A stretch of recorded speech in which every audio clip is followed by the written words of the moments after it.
You're not actually hearing reality. You're hearing a version of it. And the strange part is, you never notice the difference, because what you call sound feels completely direct. Someone speaks, you hear words. A car passes, you hear noise. Music plays, you feel rhythm and emotion instantly. It feels like the world is entering your ears exactly as it is. But that feeling is not accurate. It's a reconstruction. What enters your environment is not sound in the way you experience it. It is vibration. Pressure changes moving through air, water, or solid objects. Constant physical motion at microscopic levels, spreading outward in waves.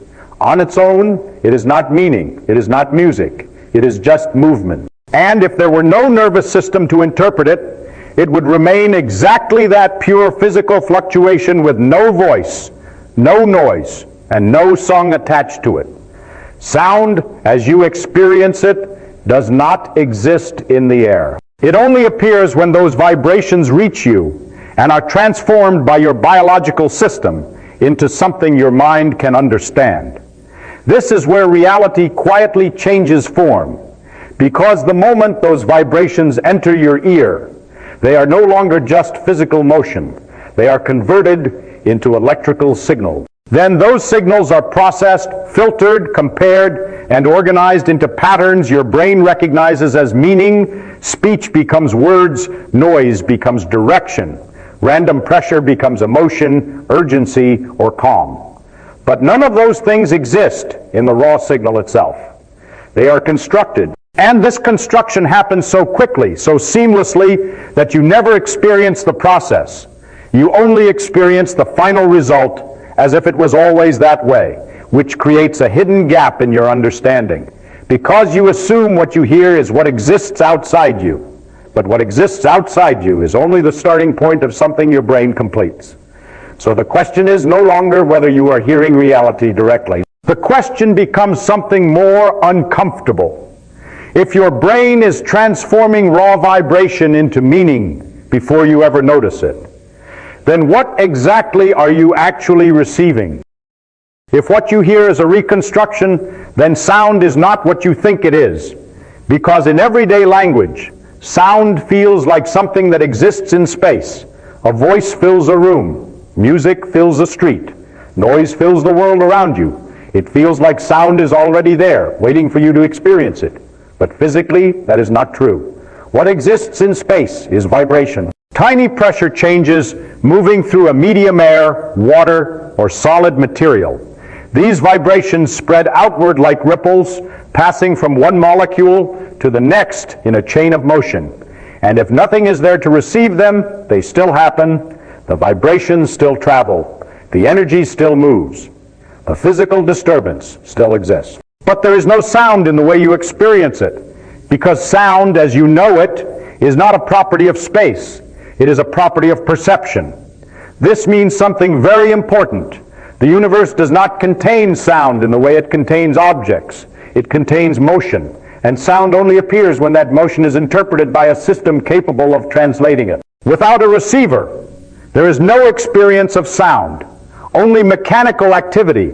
Even more unsettling is how automatic this transformation is for you. You don't hear raw vibrations and then decide what they mean. You don't consciously translate pressure waves into speech or noise. The conversion happens instantly below awareness, before you ever realize anything is happening. By the time sound reaches your awareness, it has already been processed into something recognizable. So what you experience is not the physical signal itself, it is the final version of it. This creates a gap between reality and experience that is easy to miss, because the world feels immediate and direct. But in reality, there is always a transformation happening between what exists outside you and what you become aware of. And that leads to a deeper realization. If sound only becomes sound when it is interpreted, then it does not exist as sound until it reaches you at all. If sound only becomes sound when it reaches you, then what reaches you is never the full picture. It is only raw input. And your brain has to do something extraordinary with it. It has to rebuild reality, because the signals coming from your ears are not organized. They are not labeled. They are not naturally structured into speech, music, or meaning. They are just patterns of changing pressure converted into electrical signals.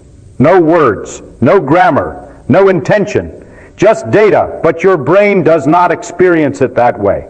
It takes those raw signals and reconstructs them into something usable. It separates frequencies, identifies patterns, detects timing differences between your ears, and uses all of that to build a spatial map of where the sound is coming from. Then it goes further. It recognizes repeated patterns as voices. It groups frequencies into tones. It connects sequences of sound into language. It assigns meaning based on memory, context, and expectation. All of this happens continuously, in real time, without pause. What you experience as hearing is not the incoming signal itself.